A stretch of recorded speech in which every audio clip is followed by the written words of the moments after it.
Portrait of a young leatherneck upon returning from Vietnam, 1968. Though he has plenty of decorations on his chest, Sergeant Robert Gronauer's Purple Heart has yet to catch up with him. I was shot in Vietnam inside the DMZ, a place called An Gia.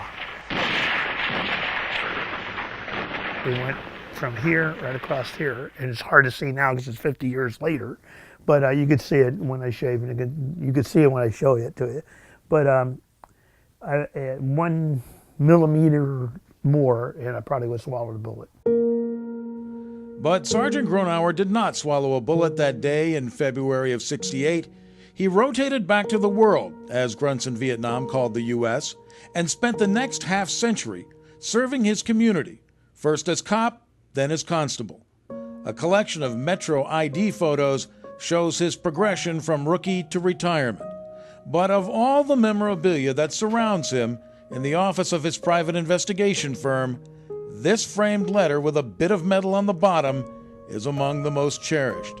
It is the dog tag that Gronauer lost the day he was wounded in Vietnam. He didn't even know it was missing until he got ready to ship out for home. Then I go, oh, wait a minute, I was supposed to have dog tags just to travel, and I didn't have any dog tags.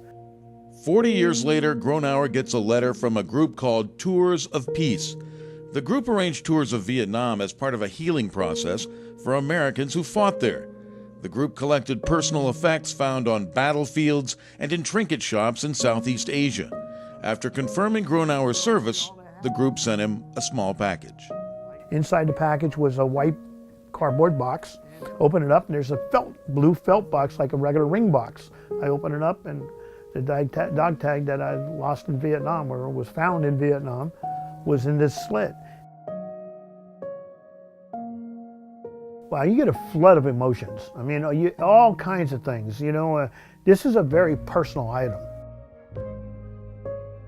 It just feels good to connect with veterans from that era, that generation.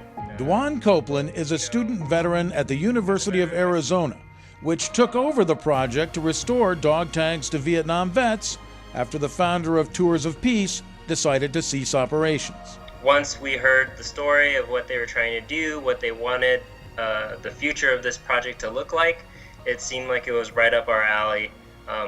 Continuing service to veterans, getting our student veterans involved, and we just recently returned to our first 2 dog tags to Vietnam veterans. And getting his dog tag back was an incredible experience for Bobby G. It brought back exactly what happened, I guess, that time. But it wasn't necessarily a bad feeling. It was a flood of all types of emotions. That I'm so happy and so proud to be, that I was there, so proud that I'm home. I'm very, very happy. I'm proud of all the men and women that were in that damn war, and you just figure you have to do the right thing for the people that died. Glenn Meek, The Now Report.